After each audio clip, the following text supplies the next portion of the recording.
Hello and welcome to the PM Podcast. This is a special episode in cooperation with Cornelius Fichtner's Project Management Podcast. I am Andreas Heilwagen, consultant, project manager and author. The PM Podcast provides interviews and project management knowledge ranging from standardization to practice. All episodes are available on the internet at pm-podcast.de. Hello everyone, on the line with me here via Skype is Andreas Heilwagen from Germany. Hello Andreas. Hello Cornelius, how are you? I am doing very well, thank you very much, and thank you also for offering to try out to do this recording of your presentation here via Skype. The presentation we're going to look at is risk management, critical success factors for your project. But before we get going with this, let's introduce you to our listeners. First of all, here you are, Andreas Heilwagen. You are a PMP. You are also a self-employed program and project manager, and you told me before we started this recording that you prefer program management because you like to be up in the strategic level. But you also like introducing project management in organizations. And by that, I assume you mean they have no project management and then you help them introduce the project management processes. Is that right? Yes, that is the most interesting setting. And next week, I will start introducing project management in such a setting at Lake Bodensee in the south of Germany. They have product management and software development team leaders which do project management. They don't have dedicated project managers, so it's an ideal playground to assess what they can do, and to plan what they should do. In other projects, I also improve project management. I analyze the capabilities, what the company already does, and look for the potential which can be used, and then we work on that. But as usual, working on a green field is perfect. Yeah, being able to do something completely new and helping companies. You were also involved in the PMBOK Guide 4th edition. I believe you helped in the translation verification of the PMBOK Guide 4th edition, right? Right, and I hope it will be released soon. We are doing the last checks on the translation, and we want to verify that the terms are all translated in the same way and such things. Consistency, that helps. And you've also helped with the DIN norm for project management. So you're quite the process developer there. Right. I also have a Prince 2 certification and an IPMA certification. So I'm trying to be fluent with all leading standards in the German-speaking countries. And my proposal to companies is to help them select the right standard or collection of standard as basis for their project management system. Okay. Usually, such a company has to decide, okay, we are Prince 2 minded, or yes, we want to do PMI, and then they choose a consultant company who is good with that certain standard. And I'm trying to support companies one step before. Okay, but you're not only supporting companies because you are also very publicly available. You have a project management blog.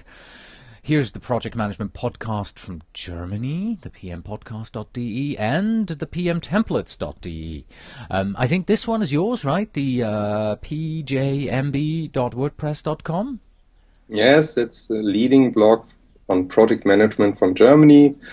And if you want to have free templates, you can get them in English and German language from PM Templates. Okay. Enough about you. Let's take a look at the presentation that's coming. Here's the agenda. We're going to do a quick definition of risk management. We'll look at the value that risk management is supposed to bring. We'll talk about the processes taken from the PMBOK guide mostly. We'll look at some of the templates that you've just mentioned here at the very bottom here from PM Templates.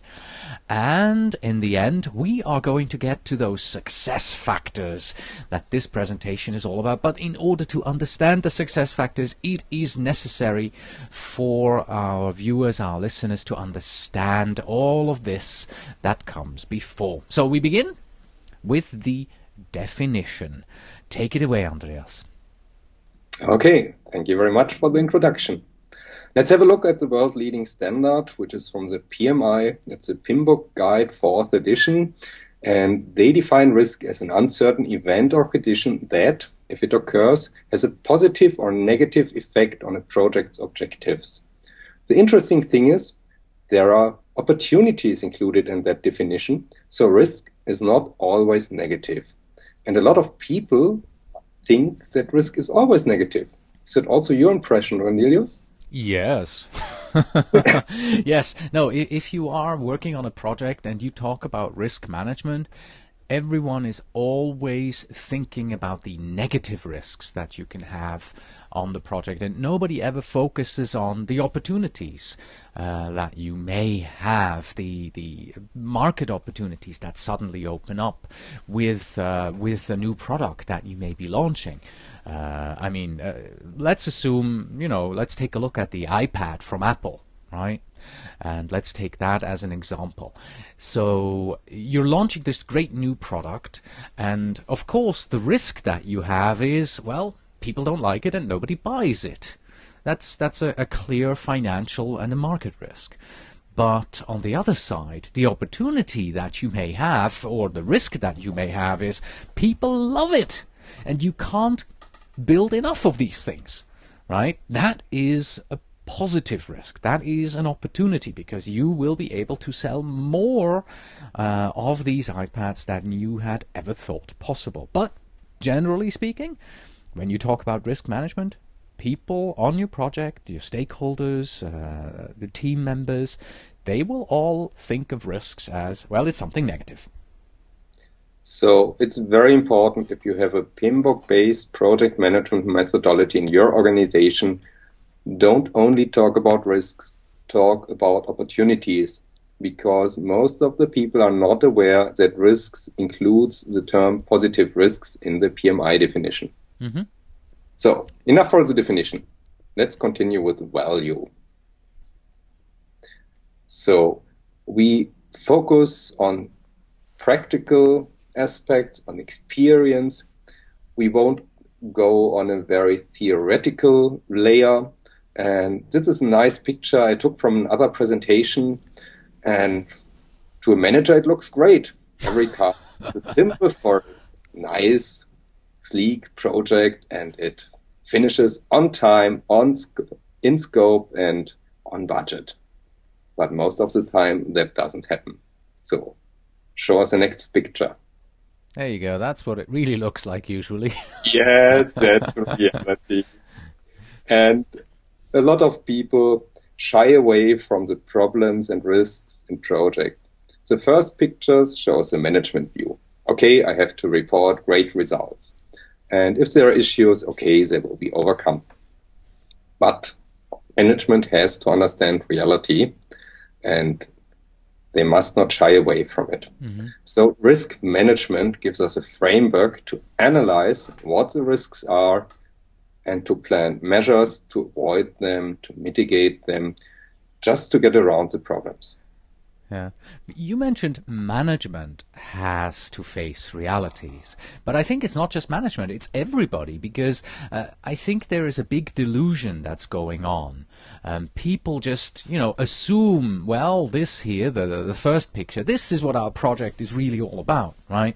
The assumptions that we take and the thoughts that we have of our project is just delusional. We think, oh, we are good project managers, we have a great project and nothing can go wrong, and everything's going to be on time, within budget, and scope will be complete. But in truth, this is what's happening here.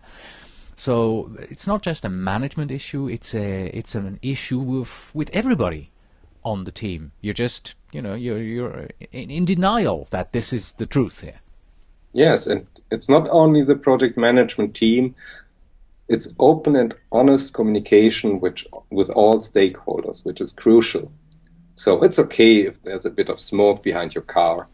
But if it gets too much, if you pass a defined threshold, then you have to start to manage risks actively. Können wir da nochmal unterbrechen?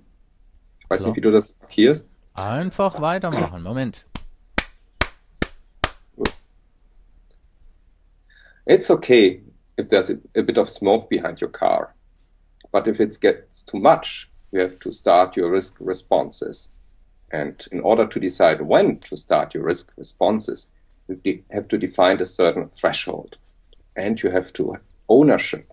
So there is somebody who knows when a threshold is passed, what to do and when to do it. And afterwards, you have to ensure that your risk measures are effective and that your risk management is effective. So risk management is not only about getting around illusion, but it's a really active management.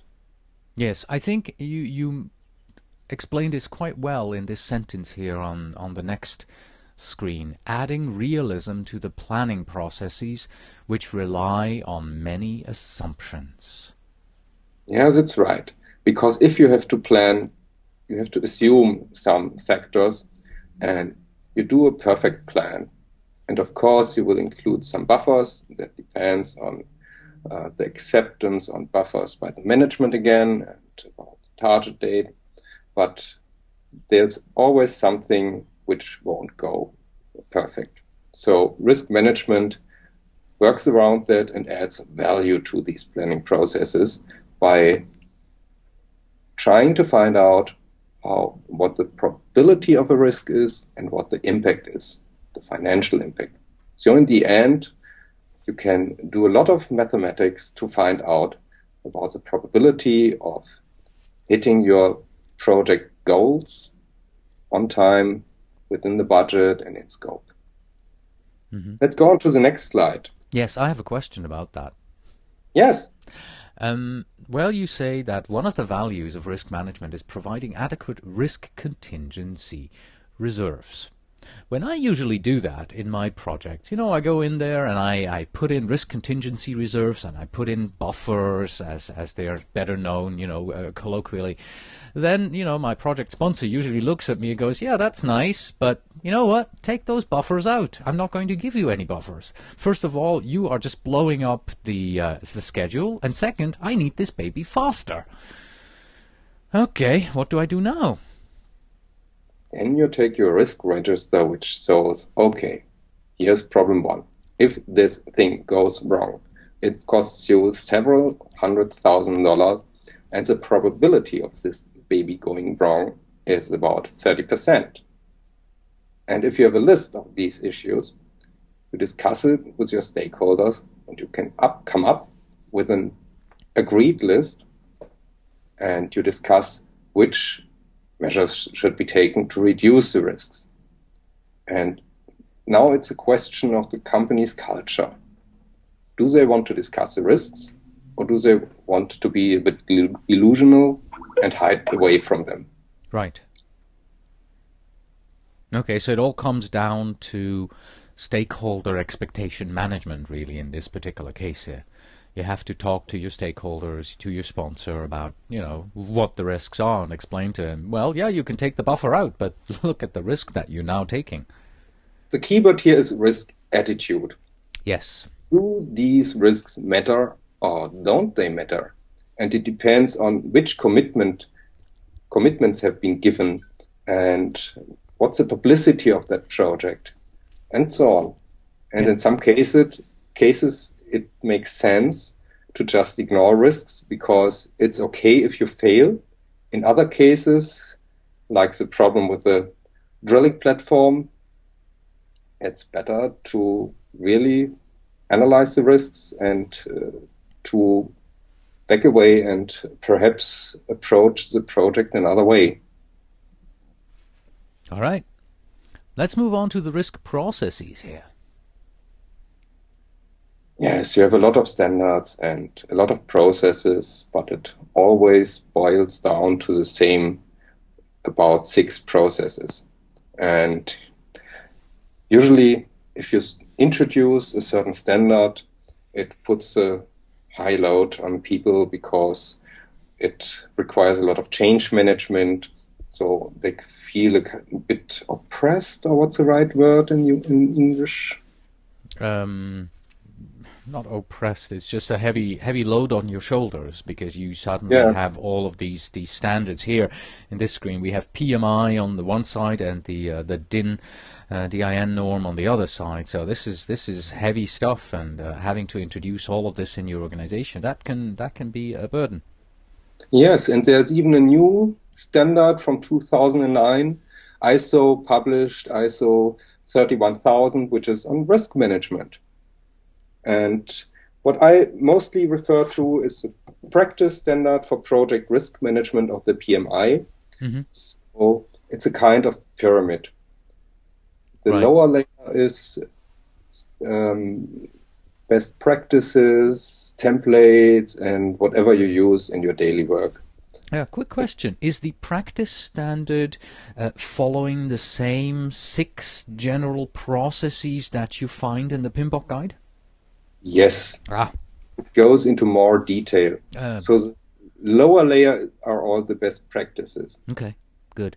Level above, you have the project management body of knowledge, the PMBOK guide. That's good for certification. If you want to go into more detail and more best practices, you choose a practice standard. Right. And then you know all the expertise of, for example, the risk doctor, which is well known, and a lot of other people. They take a book like the PMBOK guide and discuss what is required to people to know on top to implement all the best practices. And this is the job of the practice standard.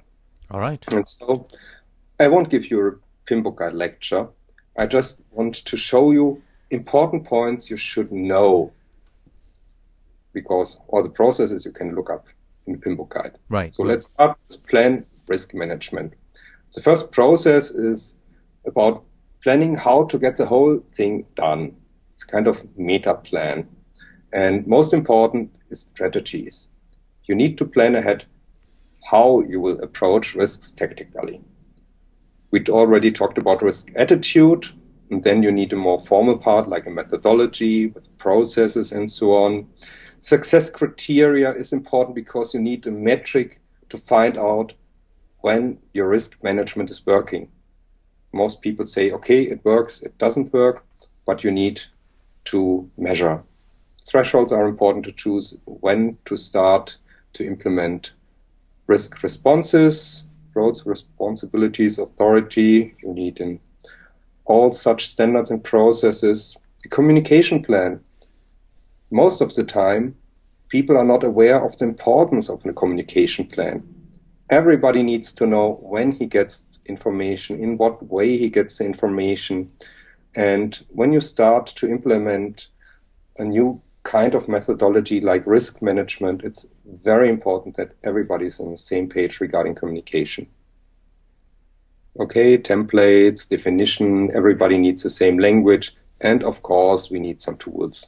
And I will show you some simple Excel tools which help you to do risk management in the end. And now that we've seen these 8 or 9 items here, let's just make it absolutely clear to the viewers here.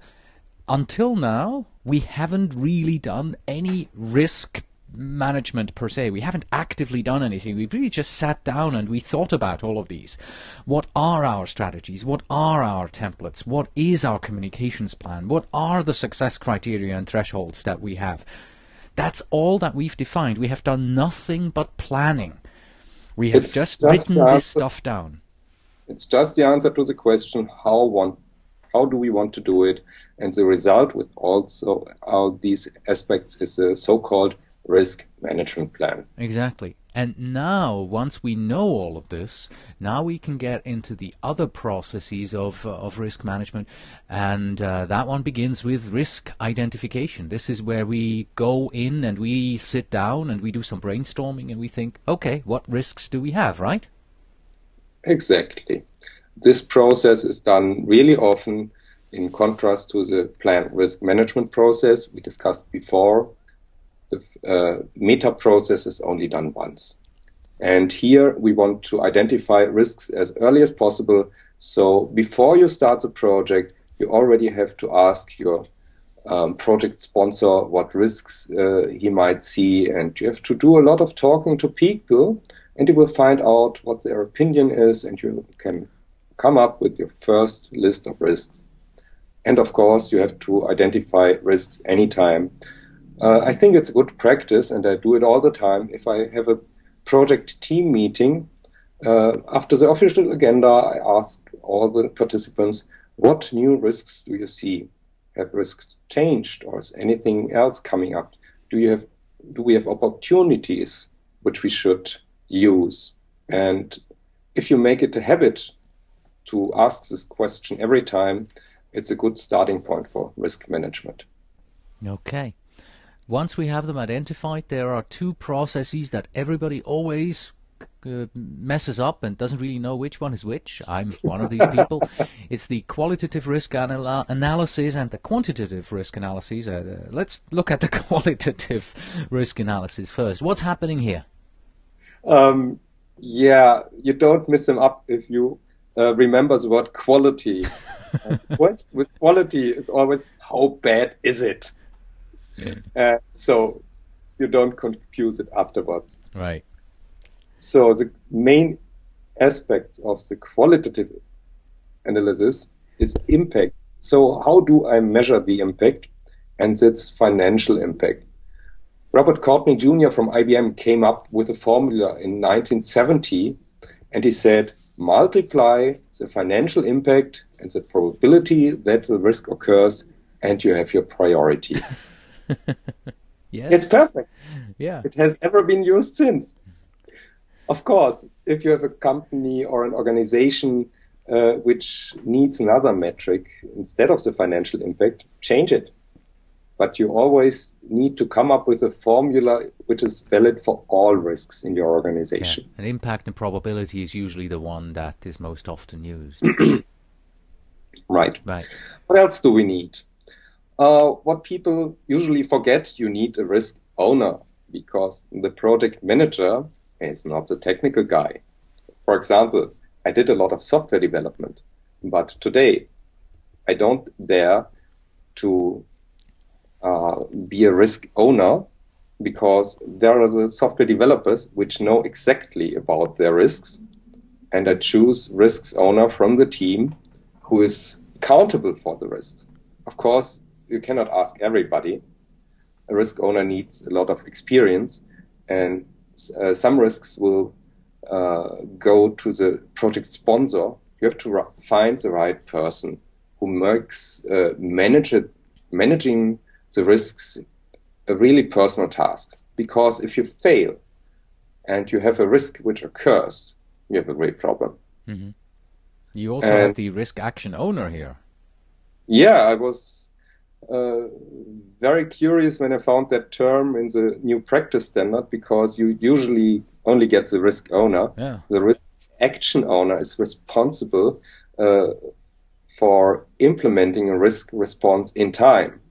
So it's kind of response owner. And the risk owner is the guy who is really accountable for the overall risk. And if you have a risk owner for every very little risk, that's not good. So you should choose for which risks you have an owner and an action owner. And that also implies that you should drop very simple risks and focus on the big risks. Mm-hmm. Okay, you said the easiest way to remember the qualitative risk analysis is to ask yourself, how bad is it? So what's the simple question you ask yourself to remember what the quantitative risk analysis does? Quantity is a question of how much. Uh-huh. I always think of mathematics and formulas, and that's what it is about. In qualitative risk analysis, the process we discussed before, you look at one risk at a time. In quantitative, the second process, risk analysis, you look at all risks at the same time, and that's very complex. And why do you do it? You want to find out what is the probability of achieving the project goals. when you look at all the risks at the same time, because the risks are not nice and they do not occur one after another, you always have a situation where many risks can occur at the same time and they interact and they are dependent on each other, and you have to find out what the root causes are. And there are mathematical approaches like the Monte Carlo analysis, which allows you to do that. Of course, that's a very big gun. So you just don't do it for small projects. And it's another of the success factors of risk management. We have to scale it to your project. So this project is this process is the first one which you drop if your project is smaller. So what other questions does this process answer? It asks the question, does the reserve need the risk tolerance? So each organization has its own risk tolerance, and you need to provide enough reserves to manage the risks that people feel safe enough. That's a simple way to describe it. Another thing which is important is to find out which parts of the project makes the biggest problems. So maybe you want to approach them in another way. Maybe you want to change the scope. If you know in advance where all the problems come from and all the risks come from, that's a great help to verify that your approach is the right one. And of course, you want to know which are the biggest risks. So it's a very complex process, and it's not for people which do small projects and which do not have the right software and models at hand. Okay. So the first four processes we looked at so far, the first one was plan risk management, that we just planned, right? Then we identified the risks, and then we went through the qualitative risk analysis and the quantitative risk analysis. That means now we know what are our risks. What's next? And now we know how bad it is. Yeah, we know how bad it is and how much the risks are going to affect us. Yeah, What's and then next? now is the question, what do we do with it? Mm-hmm. So we plan risk responses. So the most interesting thing about planning risk responses are the strategies. What do I do with my risk? One possibility is to avoid them. I can change technology, I can change the approach to the project, for example, so that the issue just goes away. Another possibility is to transfer the risk. I can, for example, ask a supplier to take the risk. So it's out of my domain, and perhaps the supplier is just suited better to handle the risk. Yeah, but let's make absolutely clear, when you transfer a risk, the risk still exists. The risk is still here. The risk can still affect your project, but it's someone else's problem. Yeah, but perhaps it's not related to my core capabilities in my organization, and I give it to somebody who is experienced in handling such risks. Okay. For example, you just pay for an insurance in many cases to transfer risk. Mm-hmm. It's part of your daily life. Yep. So another way is to mitigate risk. I've tried to find a way to reduce the risk. For example, I can ensure that people have more time or more budget to do some work better or in a little different way. But when you use mitigation, the risk doesn't go away. It's just reduced. Maybe the probability is lower, maybe the impact is lower, whatever. The important thing is you have to write down how you want to mitigate it. If you don't write down everything about your risk responses, you cannot evaluate what the effect will be. So when we look at the templates later, we will have a risk assessment before risk responses and after risk responses. So there's a fourth strategy. It's acceptance. We say, okay, there's a risk. It's too expensive, or it takes too much time to do anything about it, and so we say we accept it. Or for example, we do not have enough time to do anything about it because the project has to be released on target date, and then you can choose that strategy. And of course, we are always talking about risks, and it's all about opportunities too. So we can improve opportunities, and you just need to change the word to apply the same for strategies to opportunities. Right. And let's get back to my iPad example from earlier on. The most important thing here is in terms of an opportunity, we might be able to sell, 3 times as many as we had expected. Oh, great, let's accept that. Not enough, because the question now suddenly is, well, if we have to sell 3 times as many, that means we also have to manufacture 3 times as many. Yeah? Can our manufacturing plant handle that kind of a demand, or do we have to reach out to other manufacturers and help us produce these more? So every risk that you have, every opportunity you have, you really have to look at these things in detail and say, this is what we do if the risk, if the opportunity actually occurs. But there's more to plan risk responses, right? Yes, there are 2 very important terms. There are the so-called residual risks. We talked about risk mitigation. If you mitigate a risk, it becomes a kind of smaller. And the remaining risk is called residual risk. It's the remainder. And the other type of risks which you should always be able to talk about are secondary risks. These are new risks, and they occur because you implement a risk response. Because nearly everything which you do leads to new risks. And these are the so-called secondary risks, and you should always be able to distinguish them, and everybody should know the same language, the same words, so that there's no confusion. Because if there's confusion, then you have a bad plan. And it's not very good if you find out about a bad plan when a risk occurs. When a risk occurs, you just implement one of the plans you have available. You don't think too much, you act.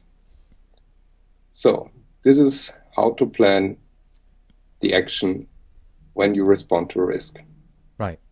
But you mentioned earlier on that risk identification is something that is ongoing, and there's another process that's ongoing and that happens all the time in your risk management activities, and that is monitor and controlling of risk. Yeah, it's a kind of umbrella process. Except the meta process where you create your risk management plan, you approach how you want to do it. All these other projects occur all of the time. And for example, if I manage a project, I look on my risk list at least once a day, just to keep in mind what risks are there and to ensure that I don't forget anything. And sometimes it's a good idea to keep it in memory. And if you meet somebody from your project team, you just talk to them about risk and you learn something new. So what exactly is it that you do when you look at your risk list every day? Is it do you do the standard processes that you do? You start out here with control all types of risks. Is that something that you keep in mind as you look at this list every day? No, what I do is information correlation. Try to remember everything which I learned from discussions, from meetings, from emails, whatever documents, and I relate it to the risk list and see, does this produce some new information? Should I talk to somebody about that new information? Does it give me a new way to handle the risk? I just correlate, and if there's nothing new, okay, but a lot of days there's some new information, and I take that new information when I talk to somebody, and so it goes round and round and round. I get information, I correlate, I give out information, and depending on the situation, you have to call a meeting to discuss risks. You can have a risk identification workshop, and if the probability of a very dangerous risk of occurring is getting higher, then maybe it's good to have a stand-up meeting even several times a day. So let's come to the monitor and control risks process.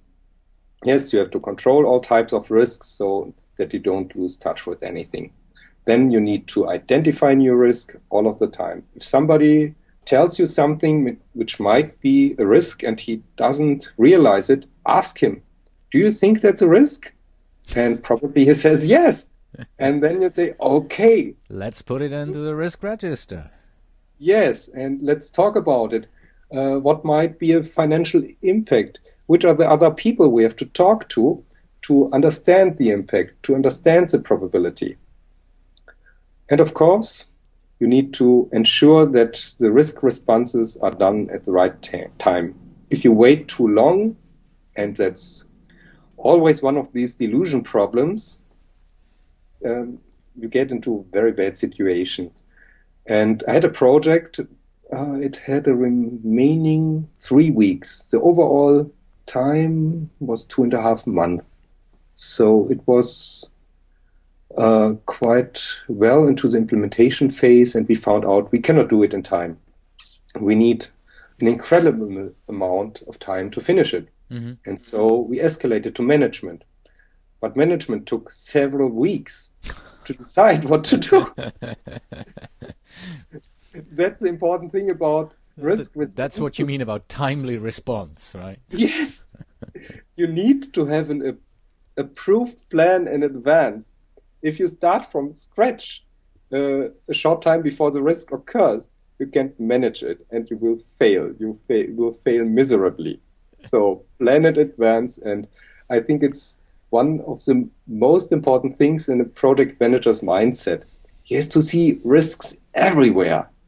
He has to, these projects have to be hardwired in his brain, because looking into the future, expecting the unexpected, that is real value to a project and to a project sponsor.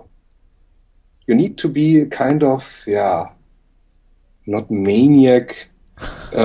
You need to be paranoid. That's it. Obsessive compulsive. Yes. Yes. That's it. But don't talk in that way all the time. Yeah, that would be bad. That would be annoying to people. You're not the right guy for the job. But for your inner world of feelings, it's very important. Okay, you have 2 more items here on the monitor and control risks. The first one is ensure effective risk responses. That means that when management comes back to you and tells you what you need to do, then the risk response has to have an actual effect on the risk that you're worried about. And the biggest problem, always, you need to measure if you are effective. Yes. Because if you can't measure it, it's nothing.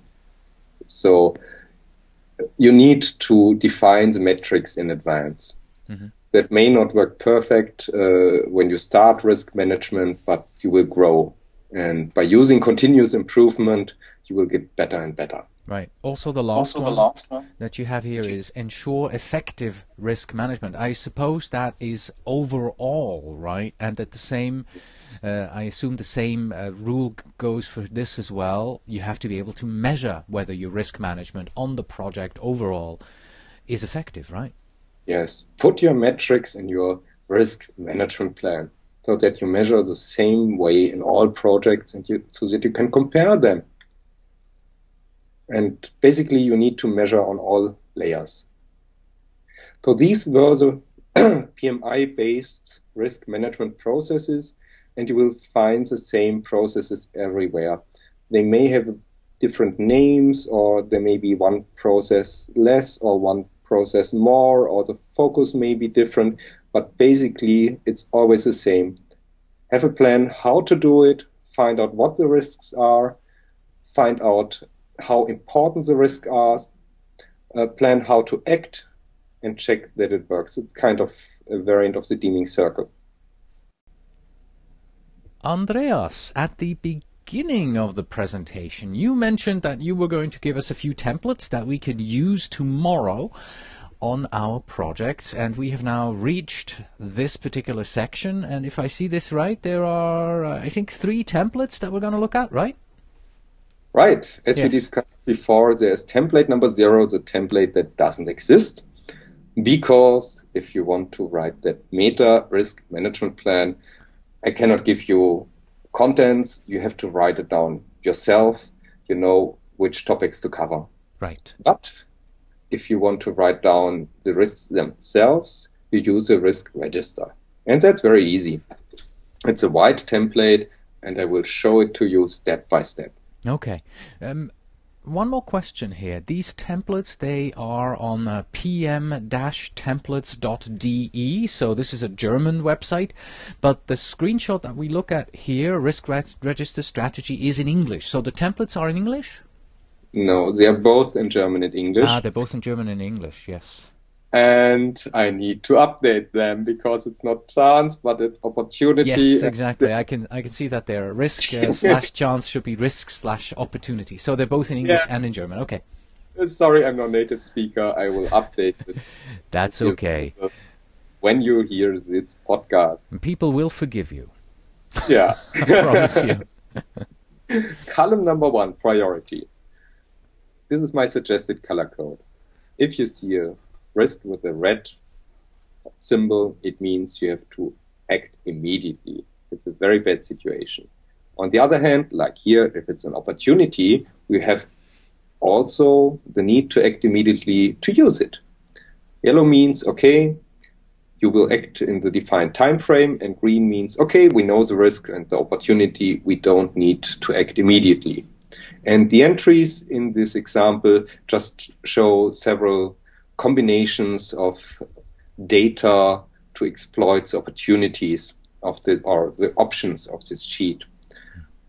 Mm-hmm. I assume you just start filling in from left to right, correct? Yes. When you do one process after the other, the template will fill from the left to the right. Okay. And in this case, I just disabled some columns and choose others to focus on certain areas of the sheet. So, as we discussed previously, it's very important to show management the cost of risks and the benefit of opportunities. And this is a column still called risk chance value. The red values are bad. These are risks. So it costs you 100 or 21,000 euro, make dollar out of it if you configure your Excel suitably. And if you have an opportunity, it's a negative value, just to keep the logic consistent. Right. Then we talked about strategies. We talked about acceptance. The strategies are called different for opportunities, so there's something like exploit or enhance. I added a status, which is my personal favorite. I want to know what I have to do with the risk when I have a quick look. And very important is the impact. We have to describe what happens if the risk occurs or if you have the opportunity, and you have to describe it in a way which management understands. Let's move on to the next slide. I kept the first 3 columns, and now we have a new group of columns which is called assessment before. So we have a percentage which says the probability of this risk or opportunity to occur is, for example, 20% or 60%, and it's a pull-down menu on top so that you cannot enter, for example, 65.3%. It's just categories. 10, 20, 40, 60%. Choose it as you like, because we will have some categorization later. The impact, I have it in 2 ways. I have an impact called small, high. It's just your personal opinion or the group opinion on the impact, and we have the real cost. Because 500 euro can be a small impact, for example, for a very large department. And depending on the department size, the interpretation of the values can be quite different. Yes. Is this sort of you mentioned earlier, what was his name? Robert Courtney Jr. from IBM. Is this kind of the calculation that he suggested there?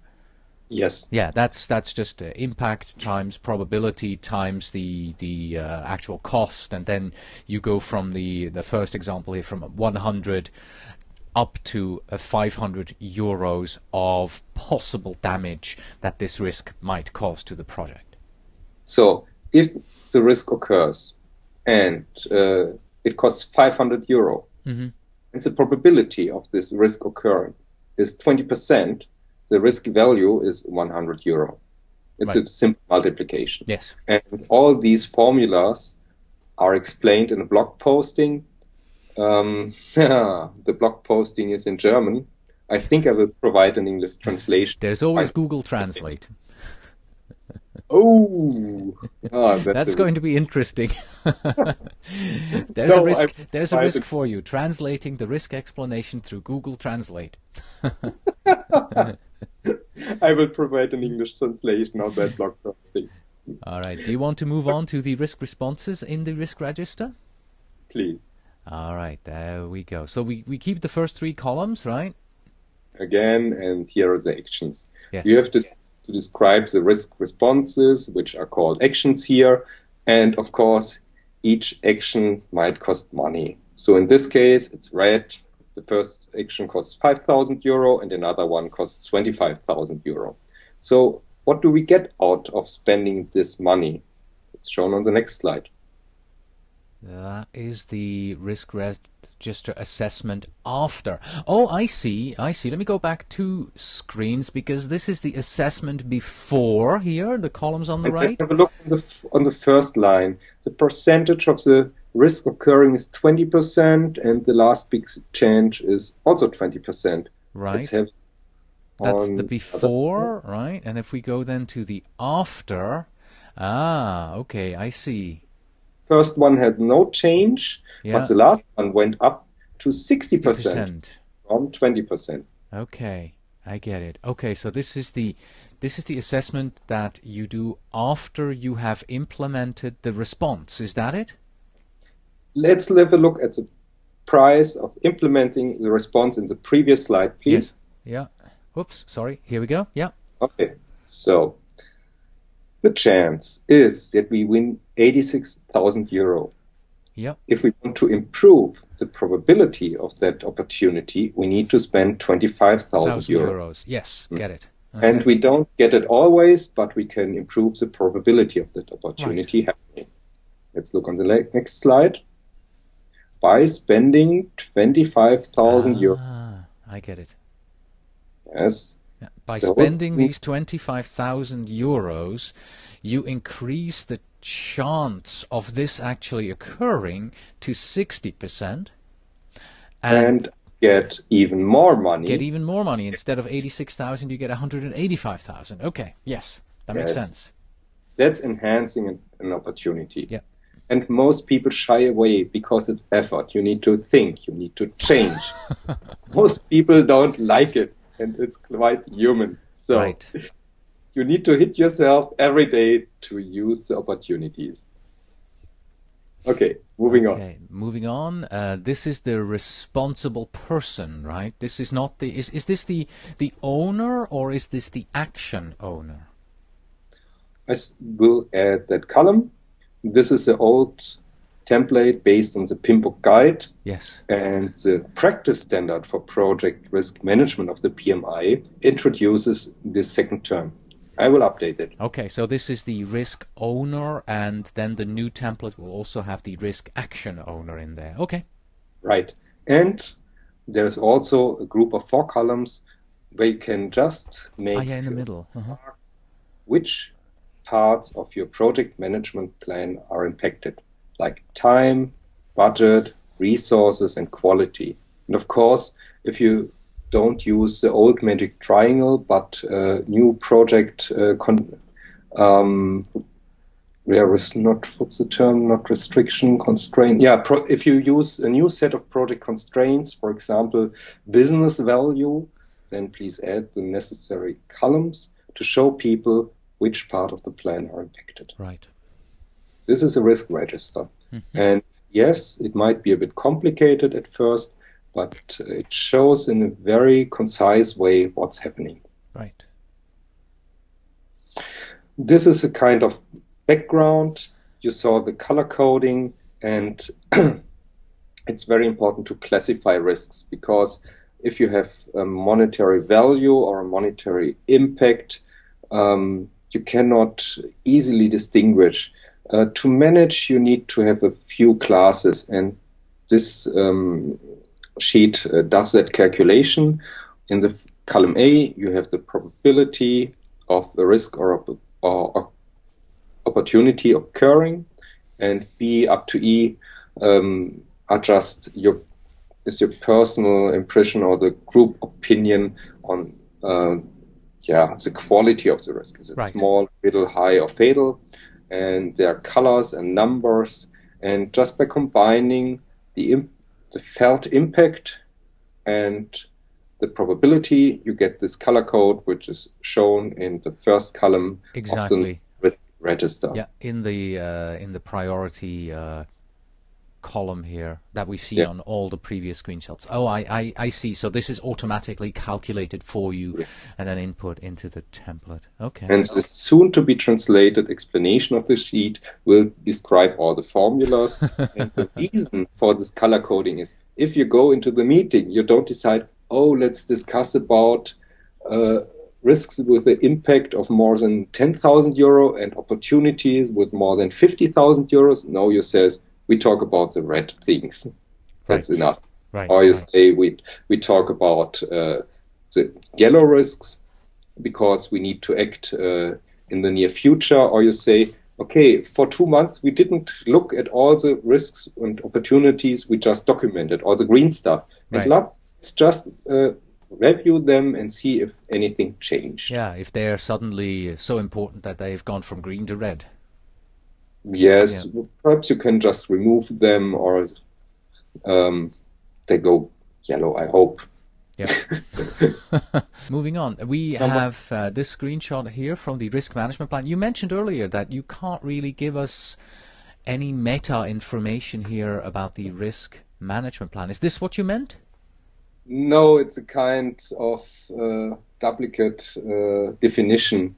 On the one hand, you talk about the risk management plan regarding your meta plan, but you usually also talk about a risk management plan if you really think of a risk response plan. So I will change the title to be a risk response plan to make it clearer. Okay, so this is the risk response plan then. Okay. I wrote that template in a certain context and it had to be a risk management plan. Was kind of naming, and if you're in your organization, the naming just might be different. It's very important to reuse all the definitions which are established. If you come up with new words for old concepts, it always goes wrong. And if it does not need to be perfect, it's important that everybody understands it. So this is the content of a document which describes how to handle a big risk or a big opportunity. And of course, there are recommendations in all the chapters. We are only looking at the contents. So 3 parts. We have a description, we have strategies, and we have a plan. So part 1, you document the symptoms. How do I find out that a risk might happen or a chance, an opportunity might occur in the near future? I need the causes, which are why do it happen, and root causes. Why do a group of risks happen or a group of opportunities? So you need to dig deeper. If, for example, I've been in a project where we had a web portal driven by 1,000 servers, and we had to migrate to new data centers in a different location. So we bought new load balancers, which distribute all the requests from the users to different sites. And the job of the load balancers was, if a customer wants to access our portal, he gets to an available server, which sits either in one of the old data centers or the new data centers. And by some mathematical magic, these load balancers ensure that all servers have a similar load. Nobody gets overloaded, nobody gets bored. And this new technology was not yet on the market, and we found some flaws. And so we had a real big problem. But first, we did not understand that we had a flaw in the load balancers. And so we defined causes, but we didn't find the root cause. It's this firmware flaw. And so it is very valuable if you dig so deep that you're sure that you really understood why something is happening or might happen. So then you write down how to mitigate a risk or how to enhance an opportunity. You define which work packages are affected, and then you always have a list of people who you have to involve. You have to define the consequences, what is happening if a risk occurs or an opportunity is used. Then you have your assessments, like the processes we talked about, quality, how bad it is, and quantitative quantitative evaluation, what is the probability that the project succeeds if we look at all the risks and opportunities at the same time. And of course, we have the risk owners and responsibility, including a little typo. So next thing is strategies. You need to define how you want to deal with the situation in general. And then you need to define how to address it on a tactical layer. And of course, you have a primary plan. In case of risks, the plan says how you want to address the risk, how you want to solve the situation if the risk occurred. The secondary plan is if plan A fails.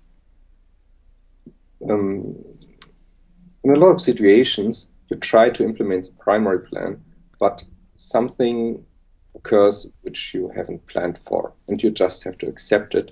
And then you don't have time to talk to suppliers or people or teams or to evaluate. You already need to have a plan B. This is plan B because it's not as good as plan A, but it's better to have a plan B instead of having no plan.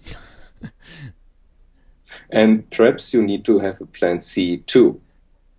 And you describe the residual risk, the risk which won't go away by implementing this risk management plan, or PMI speak would be risk response plan. Right. Just to be on the safe side, the risk response plan, just like the overall risk management plan, in the risk response plan you don't actually address the individual risks and you say if risk A occurs then this is what we do. But in the risk response plan, you give an overall approach strategy. Is that correct? No, maybe I didn't describe it very good. The risk management plan in PMI speak is the overall plan, and I did give you a template. This content describes the plan for an individual single risk. And example was, we have a problem with load balancing, and this problem with load balancing can kill our whole project and can cause our site to be down for some time. So you have to go through all of these individual items here from 1.1 to 3.3 for each one of your identified risks. If you have 300 risks identified, you do this 300 times. If you're a machine, you will do that, but you're a human being, and so you choose. If you have one of the red risks, and if the situation can get really serious, and in that case, it could mean the end of the whole company, then you do a plan. Okay, good. A good measure is if management feels okay with your level of planning, then it's okay. And if they say, oh, I cannot communicate that to the upper management, then you have to do more planning. And usually you will just decide right. It's just a way to check again to see what management's saying. These were my templates. I will update them, including an English description of the risk register. Excellent. So if we go back to the original agenda that we had, we wanted to look at the definition, the value, processes, and templates. And we've done that in detail. And now we are going to move on, and we are going to look at the 6 or 7, I think it's 2, 4, success factors that Andreas suggests that we need to have in our projects to make risk management something that really works for us.